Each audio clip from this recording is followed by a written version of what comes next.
ICC champions trophy শুরু হতে আর খুব বেশি সময় বাকি নেই। আইসিসির ইভেন্টে অংশ নিতে যাওয়ার আগে বুধবার আনুষ্ঠানিক ফটো সেশন করে বাংলাদেশ দল।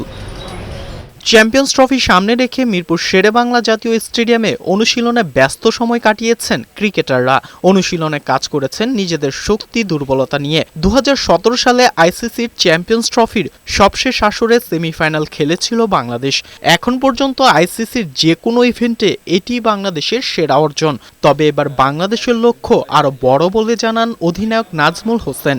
আমরা চ্যাম্পিয়ন হওয়ার লক্ষ্যে যাচ্ছি। এখানে যে 8টা টিম আছে, 8টা টিমই ডিজার্ভ করে চ্যাম্পিয়ন হওয়ার জন্য, এবং এই 8টা কোয়ালিটি টিম, এবং আমি বিশ্বাস করি আমাদের টিমের ওই অ্যাবিলিটি আছে। চ্যাম্পিয়ন্স ট্রফি শুরুর আগে 8 দলের মধ্যে কেবল বাংলাদেশই ওয়ানডে খেলছে না। ক্রিকেটাররা চ্যাম্পিয়ন্স ট্রফির প্রস্তুতি নিয়েছে বিপিএল এ টি20 ফরম্যাট খেলে। তবে তাতে কোনো সমস্যা নেই বলেও জানান অধিনায়ক। ফরম্যাট ওয়াইজ অবশ্যই একটু তো ডিফারেন্স থাকে। প্রিপারেশনের দিক দিয়ে আমরা ভালো অবস্থানে আছি। স্টিল আমাদের হাতে আরো 6-7 দিন সময় তো আছে। সো আমার মনে হয় যে এই 6-7 দিনে আরো একটু গুছিয়ে নিতে পারবো। চ্যাম্পিয়ন্স ট্রফি খেলতে বৃহস্পতিবার রাতে দুবাইয়ের উদ্দেশ্যে ঢাকা ছাড়ার কথা রয়েছে বাংলাদেশ দলের। সাজ্জাদ সাজু, বৈশাখী সংবাদ, ঢাকা।